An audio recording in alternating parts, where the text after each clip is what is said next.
welcome to another episode of Haunt Talk.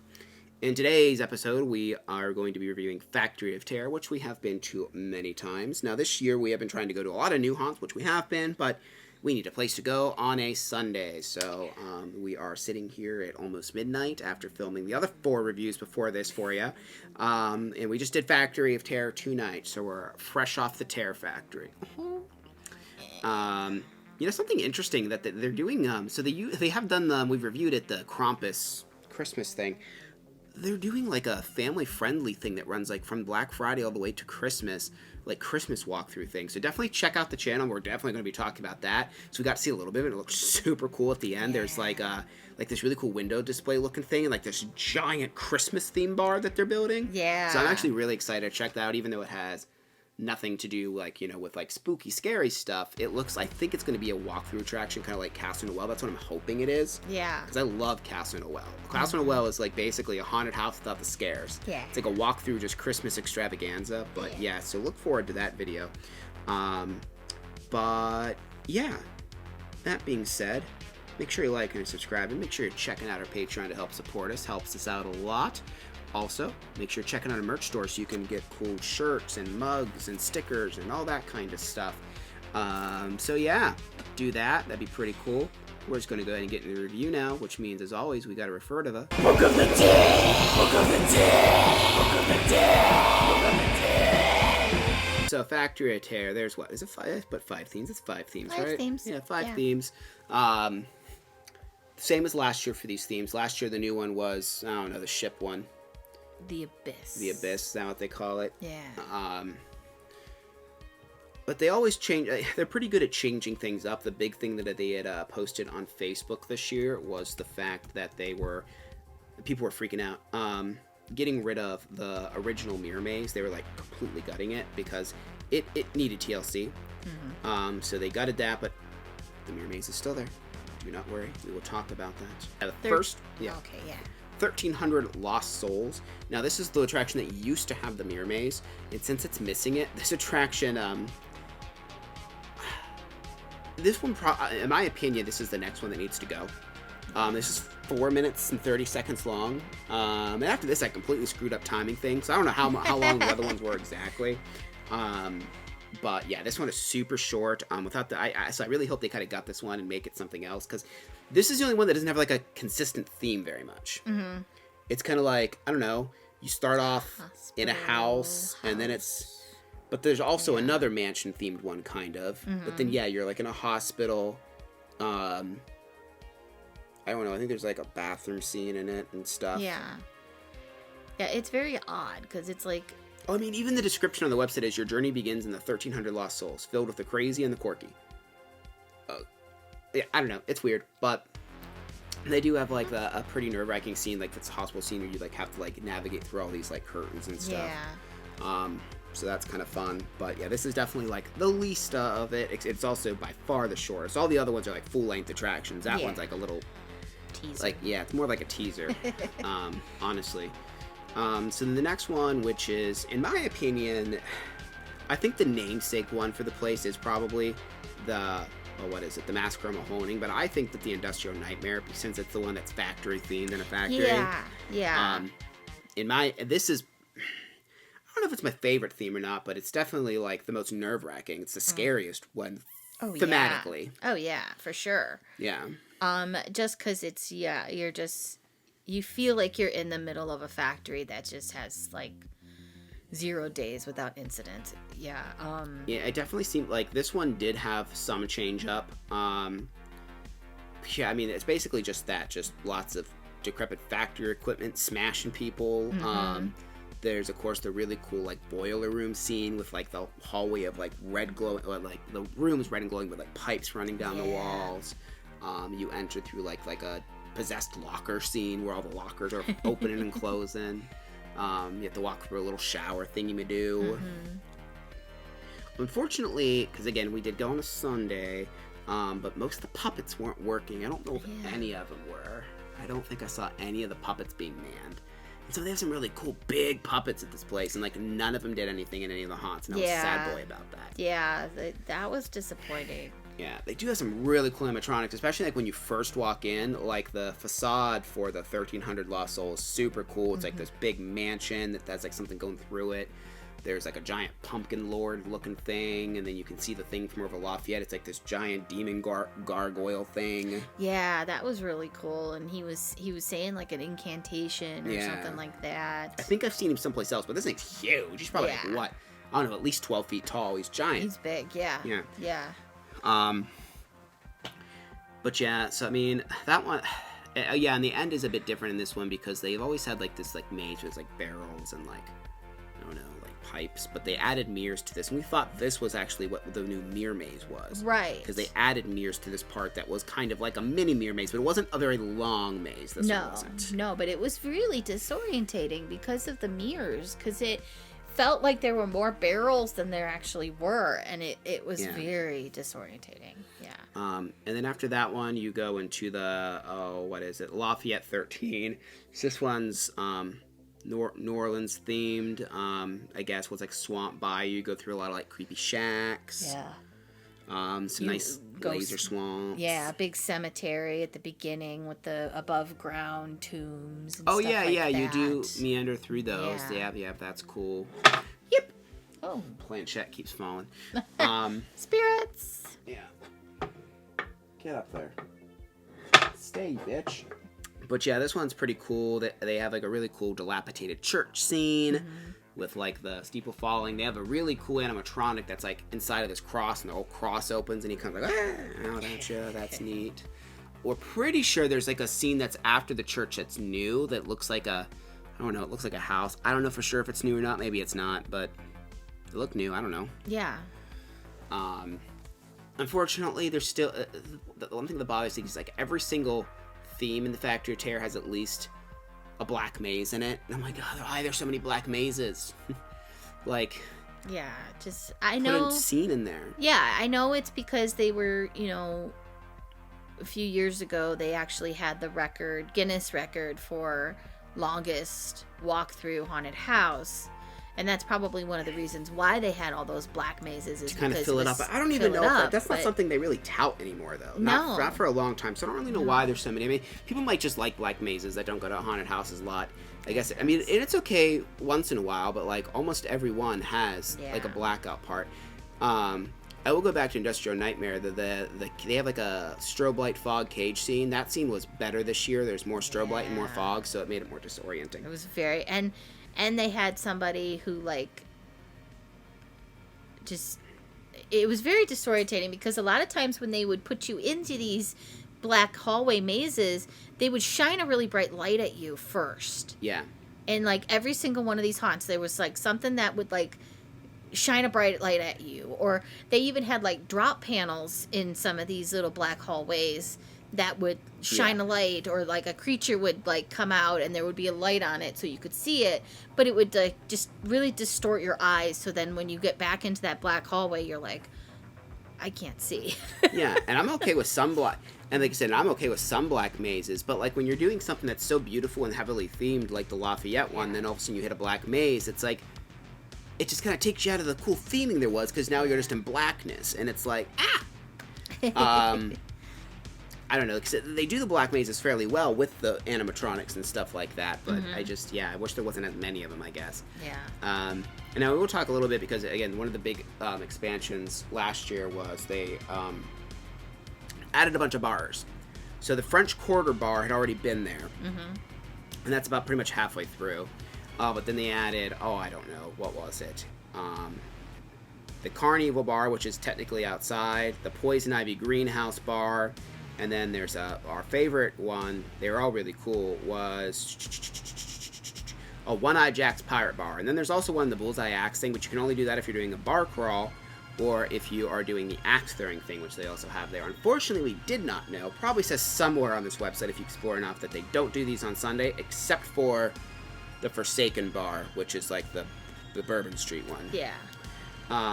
So that sucks, because that was one of the reasons we kind of wanted to go, because we just had a lot of fun going and sharing drinks at the different places, and the drinks were actually really good, and they're fairly reasonable price. They're like $8 for a cocktail, and like they're not super watered down. They actually have some alcohol in them, so it's fun. I just ask, please don't go and be a belligerent and be mean and annoying and obnoxious to other patrons / the actors there if you do this. Like, don't get sloppy. I mean, you know.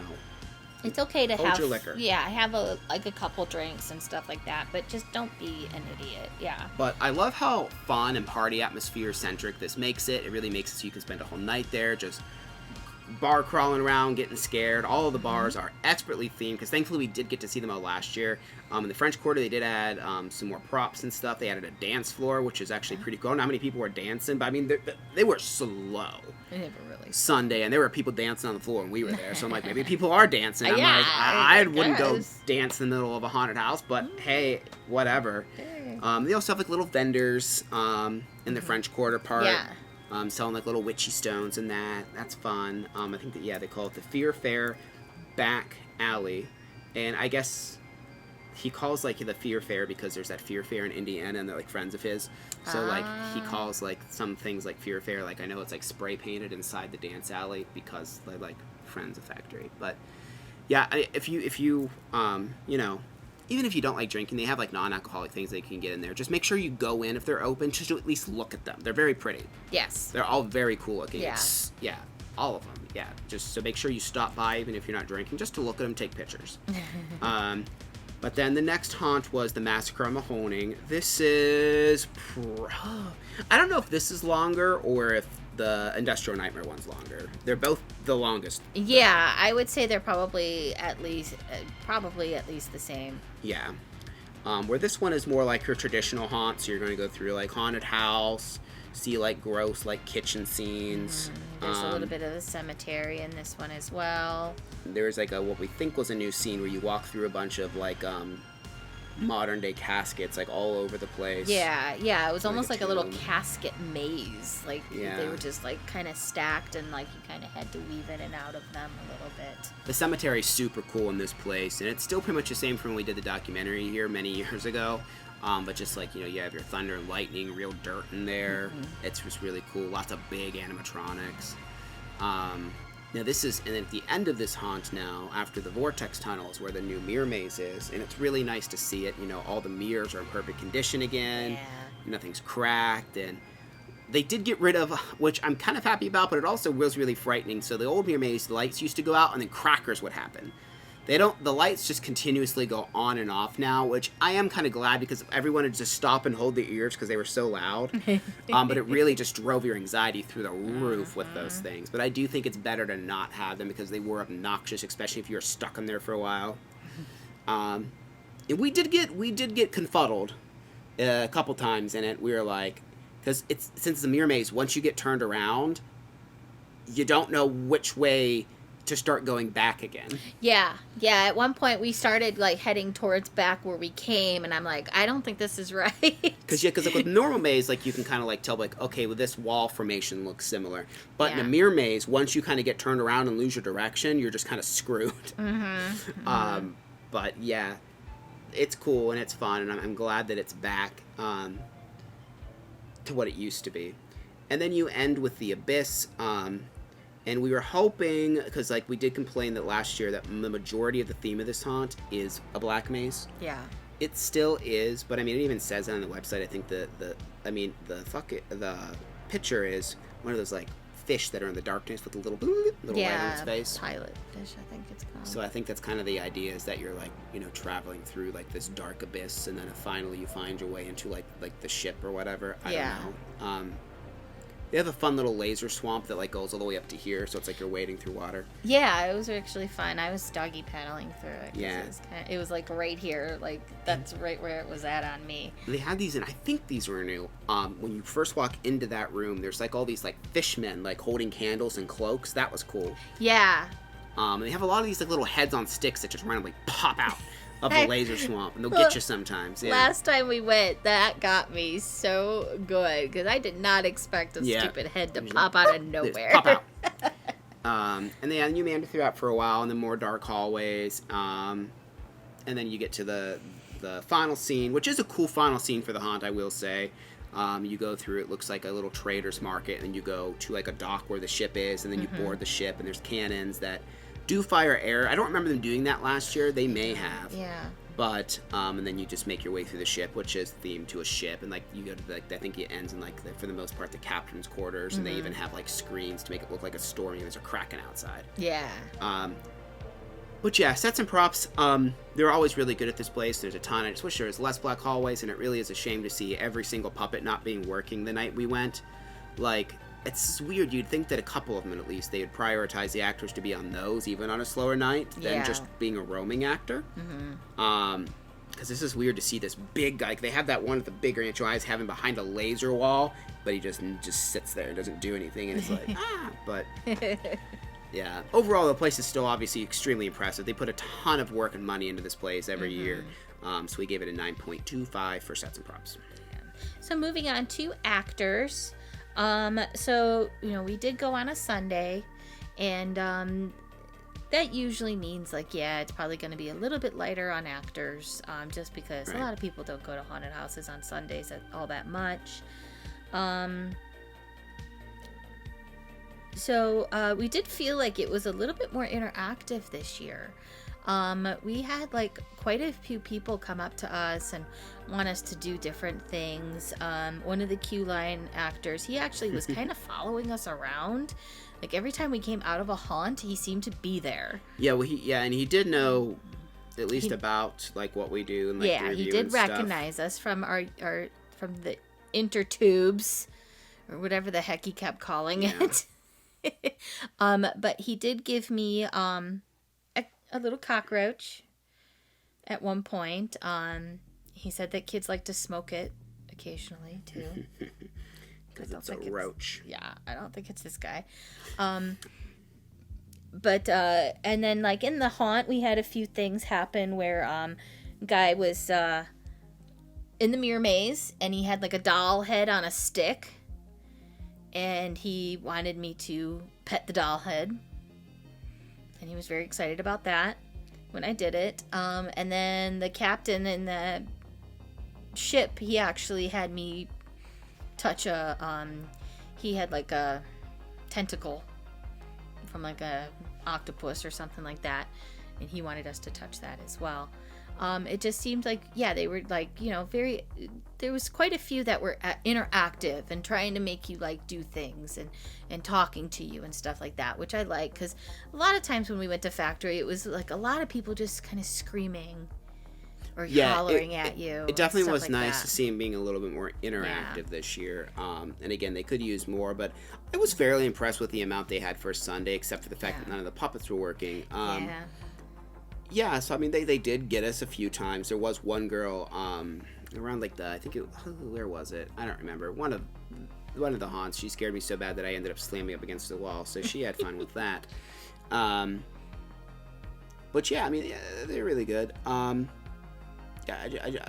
interactivity really adds something to it. I do wish they were allowed to touch you here. I think it would add if they did a touch pass, which I'm surprised they don't do a touch pass here. Maybe they don't because of the alcohol. They're scared, like, people drinking the alcohol, if they get touched, they might get, I don't know, like... combative. Yeah, maybe more combative, because I hear that's already a problem sometimes with this place as it is. But I would love to have a touch pass for this place, because I just think that it would...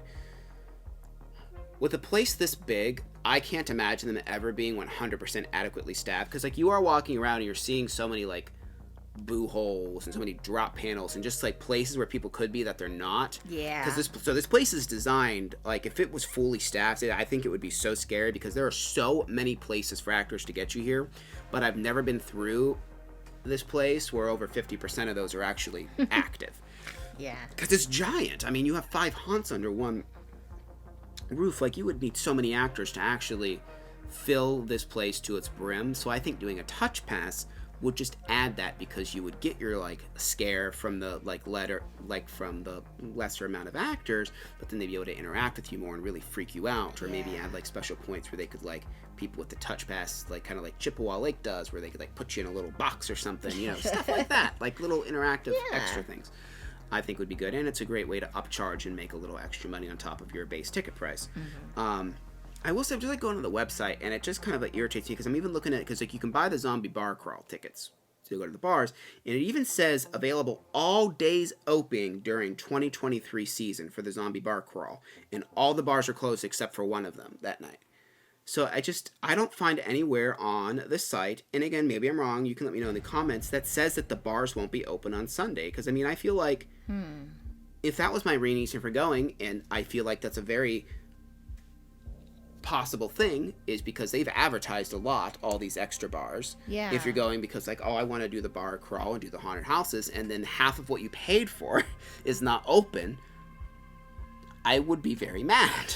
Yeah. So I don't know what's going on there. Yeah, I don't know, but I just wanted to mention that because I was just trying to look on the website if there's something that says the bars won't be open on Sunday except for the one, and there's nothing that says it.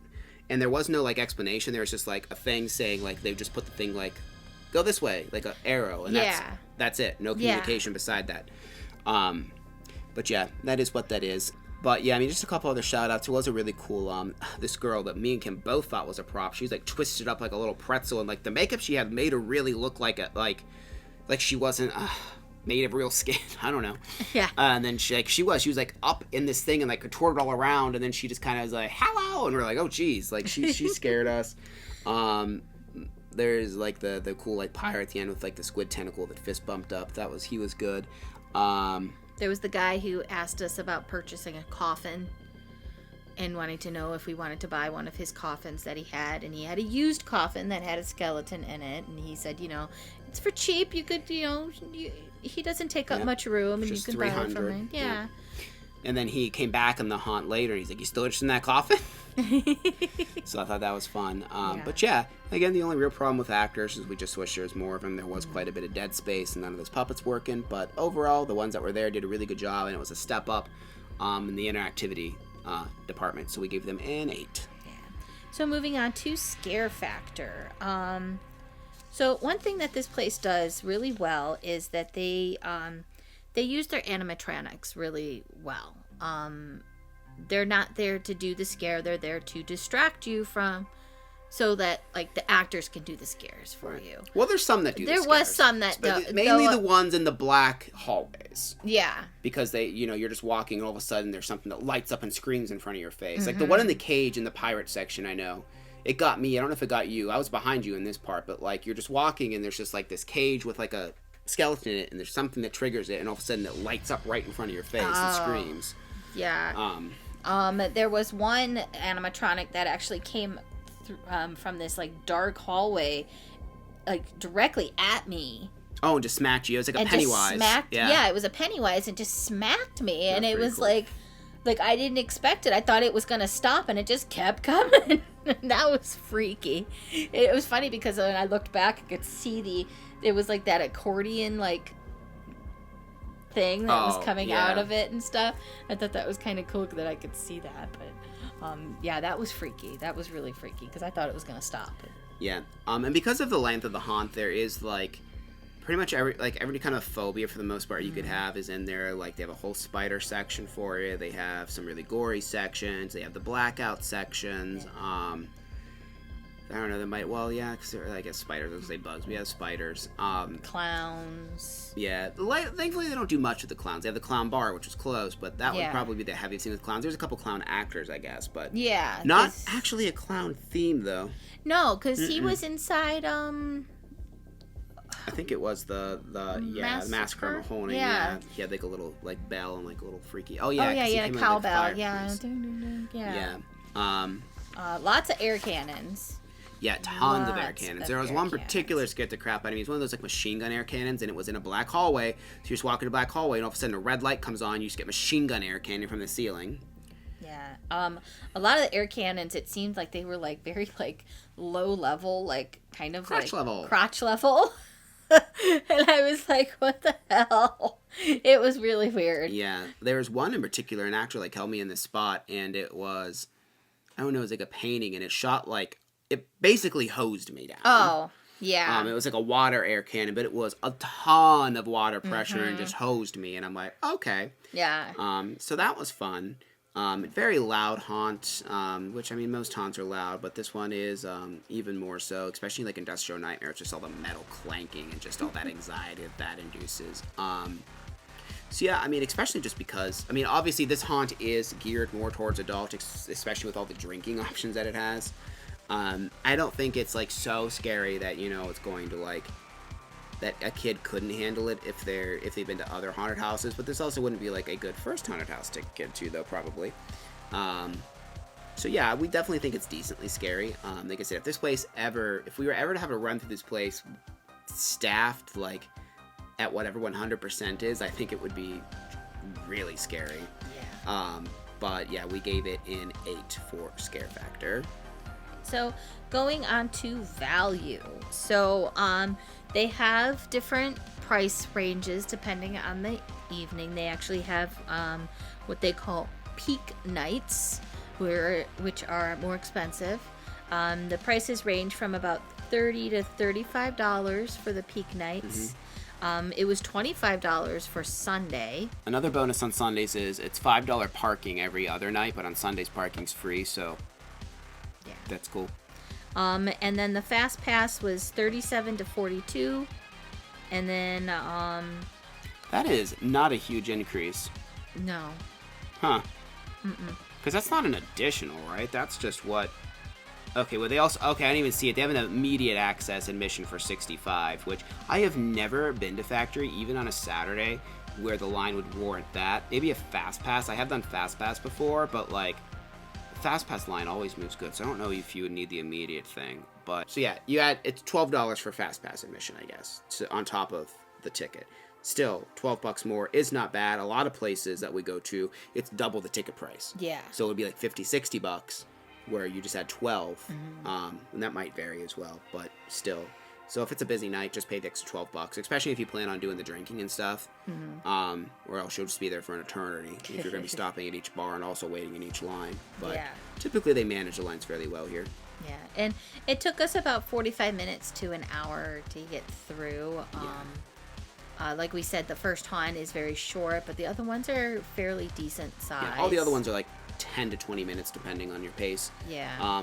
And again, if you're doing like the bars and stuff like that, I mean, we only did the one bar and we were probably here and we barely waited in line. We were probably here for an hour and a half. Yeah.